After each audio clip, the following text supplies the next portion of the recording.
आज गया जी की पावन भूमि पर युवा सम्मेलन के लिए आई हूँ।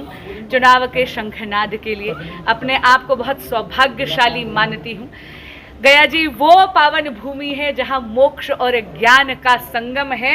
यहाँ का युवा तो कभी दिशाहीन हो ही नहीं।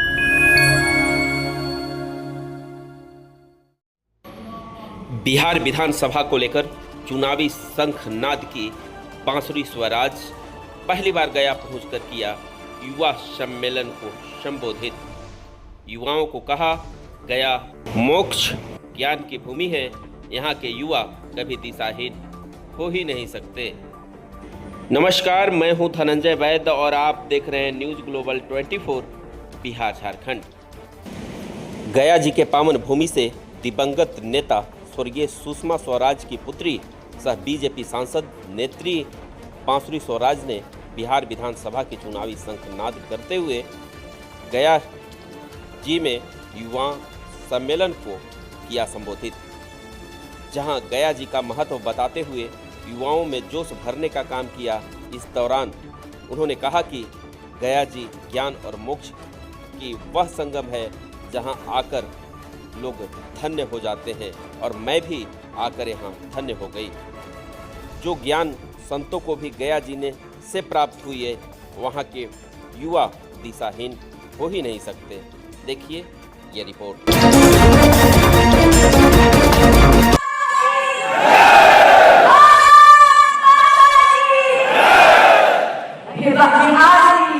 पावन भूमि पर आकर अपने आप को बहुत ही ज्यादा धन्य मानते।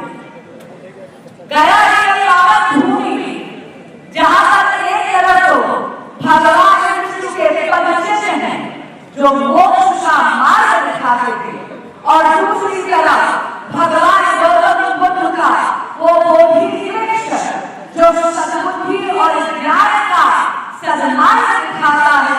अरे इस भूमि पर मोक्ष और ज्ञान दोनों का संगम हो, वहां का युवा कभी दिशाहीन हो ही नहीं सकता।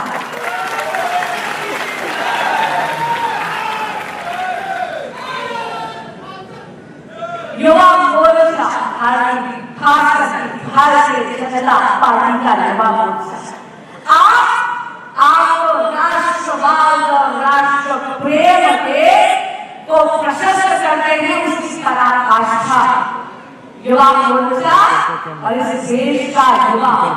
आप इस देश के राष्ट्र निर्माता। क्या आप जानते हैं कि भारत पूरे विश्व में 65% से ज्यादा हमारी आबादी मात्र 35 साल से नीचे की है। यानी कि हे युवा शक्ति, आप केवल मेरे देश का भविष्य ही नहीं, आप मेरे देश का भावी नेतृत्व भी है। आप मेरे देश के वर्तमान की ताकत है। अरे नहीं, जब हम सब लाइन में लगकर मतदान केंद्र में जाकर आप में से ही अपनी सांसद, अपना पार्षद या अपना विधायक चुन रहा हो, ऐसे में आप पर जिम्मेदारी बढ़ जाती है। क्यों? क्योंकि किसी भी देश का भविष्य केवल किताबों में नहीं, युवाओं के हाथों से लिखा जाता है। लेकिन मेरे देश की युवा शक्ति आज जन्म भी नहीं लिया होगा जब आपका ये प्यारा बिहार एक अंधकार से गुजर रहा था। 2005 से पहले का बिहार जंगल राज के नाम से जाना था।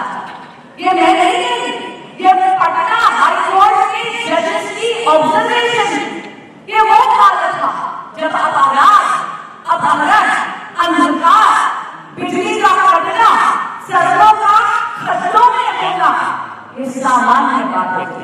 लेकिन फिर बिहार के देवतुल्य मतदाता ने 2005 में एनडीए का सूर्योदय, और तब आपको उस बात से निजात मिली। क्या याद है? कभी अपने बड़े बुजुर्गों से पूछना, कहीं भारत पाकिस्तान का क्रिकेट मैच हो तो बिजली की कटौती तो कभी थी, इसके 3 दिन तक बैटरी चार्ज कराकर उसको साइकिल पर बांध कर लेकर आना पड़ता था, तब कहीं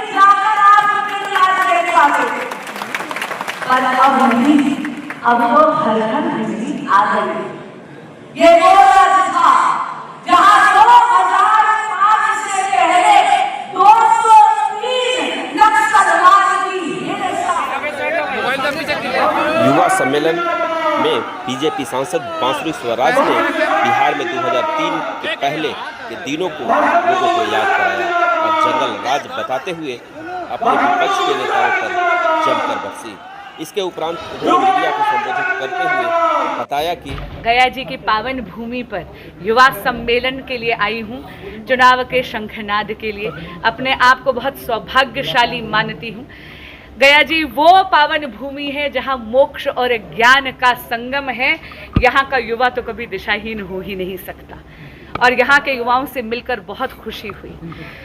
यहाँ का युवा भी ये जानता है कि 2005 में जब एनडीए का सूर्योदय हुआ तब ही यहाँ पर जंगल राज की समाप्ति हुई।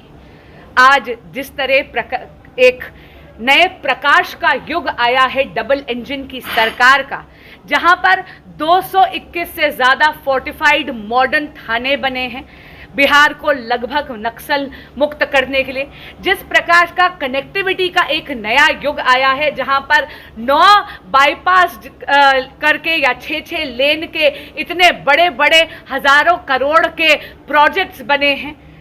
वो दिन आप सबको याद होगा जब क्रिकेट मैच देखने के लिए 2005 से पहले आरजेडी के युग में साइकिल पर बैटरी बांधकर लेके जाना पड़ता था ताकि आप क्रिकेट मैच देख पाएं, क्योंकि आपको भी पता था कि पावर कट निश्चित है।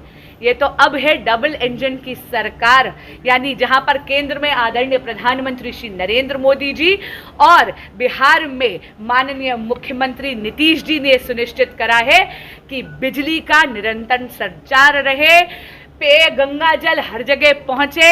एक नई विकास की गाथा लिखी जा रही है।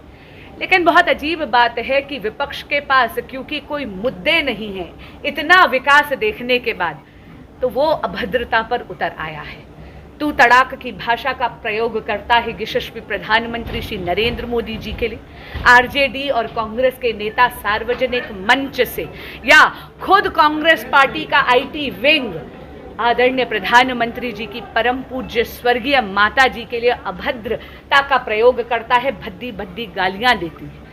आप सबके माध्यम से मैं विपक्ष को चेताना चाहूंगी कि सीता मैया के परम भक्त जो हमारा बिहार का देवतुल्य मतदाता है वो इस अभद्रता का प्रतिशोध निश्चित लेगा, क्योंकि ये अभद्रता लोकतंत्र नहीं, ये विपक्ष की कायरता है। बहुत बहुत मणिपुर का